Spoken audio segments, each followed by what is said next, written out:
성경에는 단순한 시적 표현이 아닌 약속들이 있습니다. 그것들은 영혼의 무게, 생명의 숨결, 그리고 모든 것을 무에서 창조하신 분의 권위를 담고 있습니다.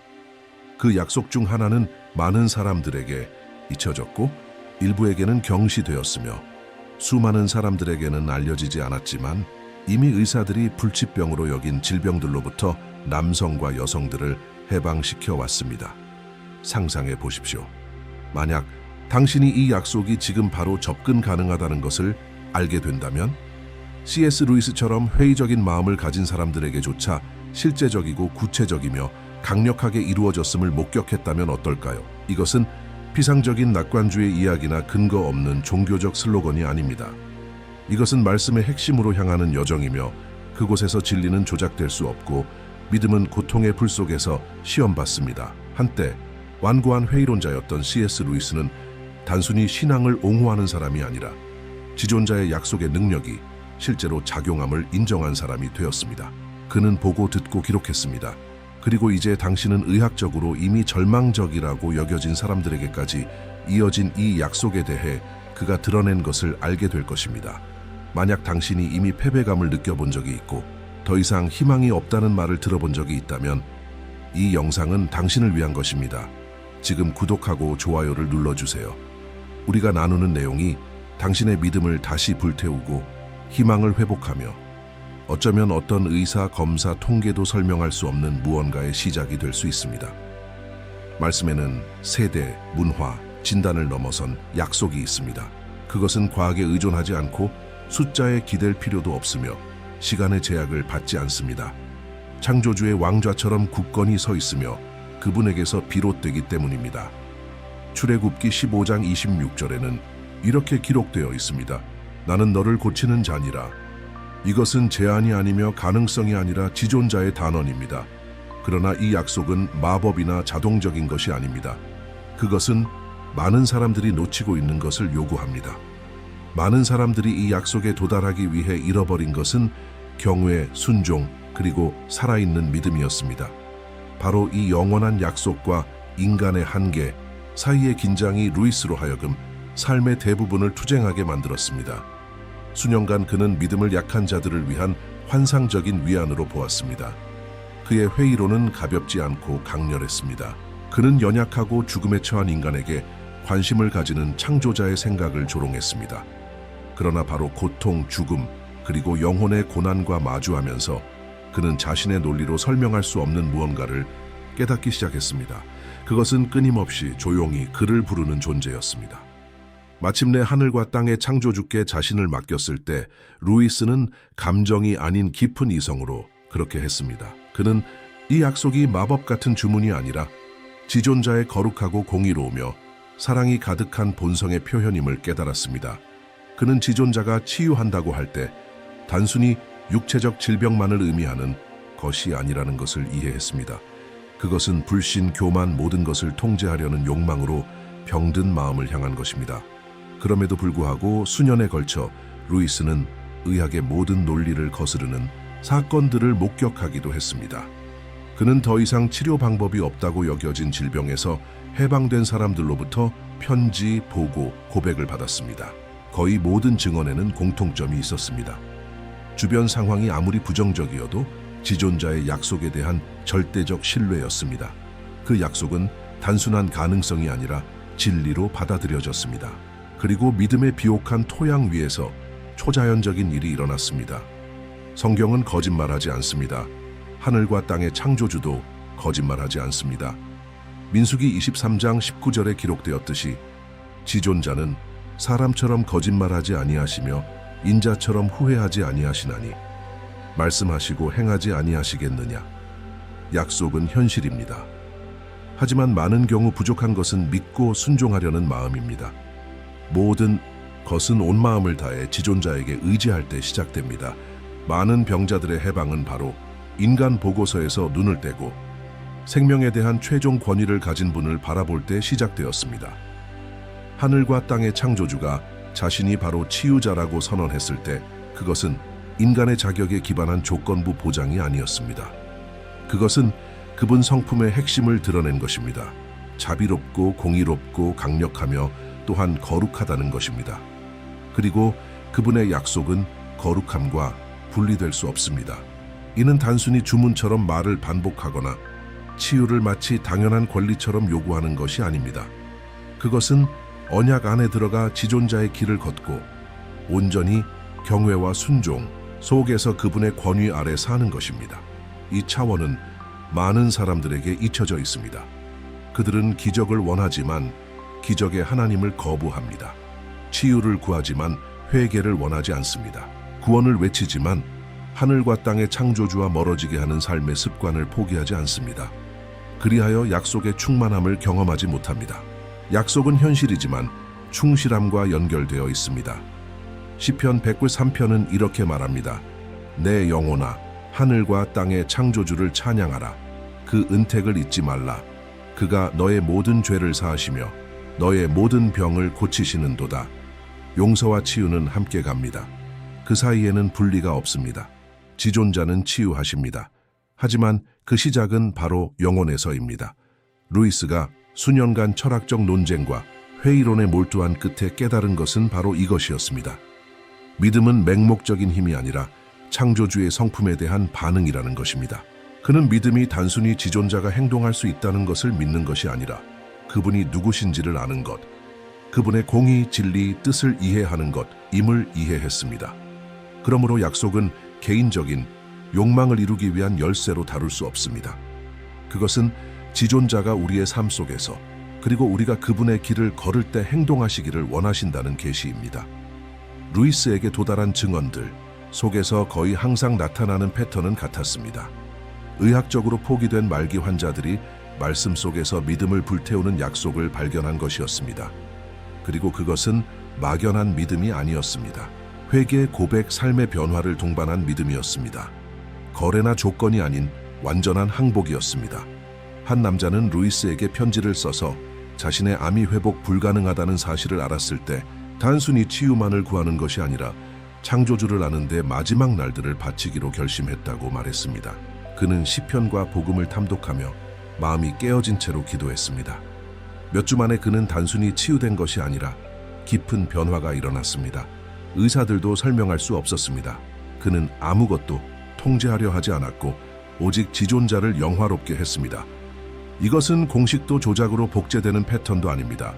이것은 은혜이며 주권이며 또한 살아있는 약속의 확인입니다. 하늘과 땅의 창조주는 여전히 치유하시고 여전히 응답하시지만 단순한 위로를 원하는 마음이 아닌 형성될 준비가 된 마음을 찾으십니다. 약속은 현실이지만 거룩합니다. 경외심과 믿음, 온전한 헌신으로 다가오는 사람만이 온전히 누릴 수 있습니다. 성경이 결코 숨기지 않은 큰 진리는 창조주의 뜻이 항상 이루어진다는 것입니다.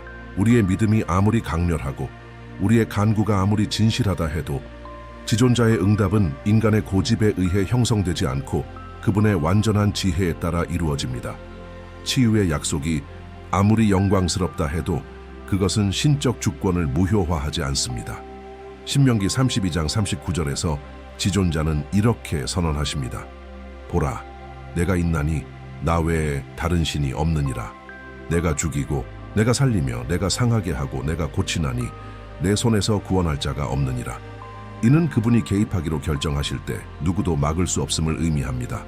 또한 그분이 다르게 행동하시기로 선택할 때에도 항상 더 큰 목적이 이루어지고 있음을 의미합니다. 이런 영적 성숙은 약속을 우상으로 만들지 않기 위해 필수적입니다. 루이스는 아내 조이의 말기 질병을 지켜보며 이 사실을 고통스럽게 배웠습니다.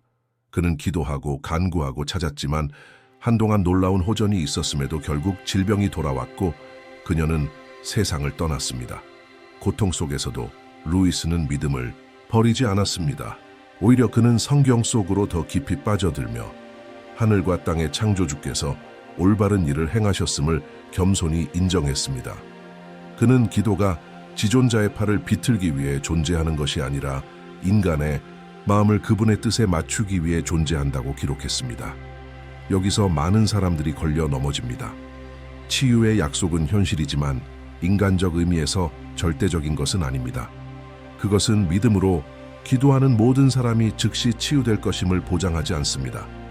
약속이 보장하는 것은 지존자가 현재하시며 진실된 간구에 주의를 기울이시고 행동하시기로 결정할 때 어떤 의학적 시스템이나 임상적 판정도 막을 수 없다는 것입니다. 그러나 그분이 치유를 선택하지 않으실 때 그것은 믿음의 실패가 아니라 신적 지혜이자 영원한 계획입니다. 바로 이 완전한 신뢰의 자리에서 진정한 믿음이 꽃피웁니다. 루이스는 편지 중 하나에서 고통이 하늘과 땅의 창조주께서 잠든 영혼을 깨우기 위해 사용하는 확성기일 수 있다고 썼습니다. 그는 가장 큰 기적은 육체적 치유가 아니라 한 생명 전체의 변화라고 말했습니다. 이러한 관점 덕분에 그는 믿음을 미신으로 바꾸지 않았습니다. 그는 약속을 알았지만 그것을 모든 것이 복종해야 하는 신적 주권의 제단에 두었습니다. 우리의 가장 정당한 욕망조차도 예외가 아니었습니다. 그가 들은 많은 치유 증언에는 영적 변화의 이야기가 동반되어 있었습니다. 사람들은 치유되기 전에 마음이 부서졌습니다. 자신의 죄를 인정하고 눈물로 지존자께 돌아서며 거룩하게 살아가기 시작했습니다. 치유는 하나의 표징이었지만 진정한 기적은 구원이었습니다. 결국 영적으로 회복되는 것보다 더 큰 승리는 없습니다. 치유의 약속은 존재하지만 결코 더 큰 약속인 하늘과 땅의 창조주와의 영원한 교제에서 분리될 수 없습니다. 지존자의 행위로 치유가 이루어질 때 그것은 인간을 영화롭게 하거나 영적 허영을 유지하기 위한 목적이 아닙니다. 그것은 항상 그분의 영광을 가리키는 표징입니다. 요한복음 9장에서 그 예가 분명히 나타납니다. 제자들이 태어날 때부터 맹인이었던 사람에 대해 예수께 물었습니다. 이 사람이나 그의 부모가 죄를 지었기에 맹인으로 태어났습니까? 인간의 논리로는 놀라운 대답이었습니다. 그는 죄를 짓지 않았고 부모도 죄를 짓지 않았습니다. 그러나 이 모든 것은 지존자의 사역이 그 안에서 나타나도록 하기 위한 것이었습니다. 즉, 그 육체적 상태 뒤에는 천상의 의도가 있었습니다. 지존자는 고통을 허비하지 않으시며 그것을 자신의 영광을 위한 무대로 변화시키십니다. 이것은 C.S. 루이스가 깊이 소중히 여겼던 영적 열쇠입니다. 그에게 기적, 치유를 포함한 기적들은 결코 단순한 공연이 되어서는 안 되며 신적 성품의 일부를 드러내고 우리를 이 생명을 넘어 바라보도록 초대하는 자비로운 개입으로 보아야 했습니다. 그래서 루이스는 진정한 기적은 다른 현실, 즉 고통과 눈물과 죽음이 더 이상 없는 영원한 현실을 가리키는 표징임을 반복해서 강조했습니다. 루이스는 여러 편지에서 의학적으로 불치병으로 여겨진 질병에서 치유된 사람들을 만났습니다. 그러나 그에게 가장 큰 감동을 준 것은 치유 그 자체가 아니라 사람들의 영혼에서 일어나는 근본적인 변화였습니다. 지존자의 손길을 경험한 남성과 여성들은 단순히 몸이 회복된 것에 그치지 않고 삶 전체가 새로운 방향으로 전환되었습니다. 오래된 죄를 버리고 깨진 관계를 회복하며 거룩함과 경외 속에서 살아가기 시작한 사람들입니다. 육체적 기적은 더 깊은 변화를 위한 입구일 뿐이었습니다. 성경에서 기적은 결코 목적 자체가 아니었습니다. 그것들은 말씀을 확증하고 메시지를 증명하며 하늘과 땅의 창조주께서 자신의 백성 가운데 계심을 드러내기 위해 존재했습니다. 사도행전 3장에서 베드로와 요한은 성전 문 앞에서 절름발이 남자를 치유합니다. 그러나 치유 이후에 오는 것이 기적 자체보다 더 중요합니다. 그것은 회개, 메시아에 대한 믿음, 영원한 구원에 관한 강력한 설교입니다. 치유는 표징이었고 말씀은 목적이었습니다. 이것이 결코 뒤바뀌어서는 안 됩니다. 이 때문에 루이스는 비범한 치유를 목격하면서도 영적 절제를 유지했습니다. 그는 기적을 부정하지 않았으며 오히려 경외심으로 받아들이되 항상 믿음의 중심으로 돌아갔습니다. 그리스도인의 삶의 목표는 고통을 피하는 것이 아니라 지존자의 아들의 형상으로 변화되는 것입니다. 치유의 약속은 참되지만 그것이 최종 목적은 아닙니다. 최종 목적은 창조주의 영광입니다. 치유는 예배, 거룩함, 마음의 겸손, 순종으로 이어져야 합니다. 지존자가 치유하기로 결정하실 때 그것은 그분의 이름이 영화롭게 되고 모든 사람이 인간의 한계를 넘어서는 권능이 있음을 보도록 하기 위함입니다. 그러나 치유하지 않기로 결정하실 때에도 그분의 영광을 위해 작용하시며 고통을 통해서만 열리는 계시의 길이 존재합니다. 따라서 약속은 우리가 상상하는 것보다 더 깊습니다. 그것은 단지 건강한 몸만을 가리키는 것이 아니라 구속된 영혼, 회복된 삶, 보이는 것에 의지하지 않고 믿음으로 살아가는 백성, 어떤 상황에서도 하늘과 땅의 창조주를 영화롭게 하는 백성을 향합니다. 이 메시지에서 반드시 가져가야 할 것은 지존자의 약속은 결코 실패하지 않는다는 점입니다. 그것은 환경에 좌우되지 않으며 진단에 굴복하지 않고 눈으로 볼 수 있는 것에 제한되지 않습니다. 그것은 영원하고 거룩하며 살아있습니다. 하늘과 땅의 창조주께서 치유하신다는 약속은 진심으로 회개하며 순종하는 마음으로 찾는 사람에게 여전히 현실입니다. 그러나 기억해야 할 것은 당신이 경험할 수 있는 가장 큰 치유는 영혼의 치유라는 것입니다. 그것은 죄에서 벗어나고 참 생명의 근원이신 분과 함께 영원한 삶을 확신하는 것입니다. C.S. 루이스는 이 약속의 능력을 신학적 논증이 아니라 운명을 변화시키는 살아있는 진리로 보았습니다. 그는 가장 큰 기적은 단순히 치유되는 것이 아니라 구원받는 것임을 이해했습니다. 이 구원은 회개하고 믿고 하늘과 땅의 창조주께 완전히 자신을 맡기는 모든 사람에게 열려 있습니다. 말씀이 당신의 마음을 울렸다면 채널을 구독하고 좋아요를 눌러주세요. 지금 눌러야 할 이유는 감정 때문이 아니라 확신 때문입니다. 여기서는 인간의 경험을 높이지 않고 자유롭게 하는 진리를 높입니다. 그 진리는 교만이 끝나는 지점에서 시작되며 살아있는 믿음으로 태어납니다. 이해하지 못해도 신뢰하고 보지 못해도 믿으며 모든 일 속에서 하늘과 땅의 창조주를 영화롭게 하는 믿음입니다.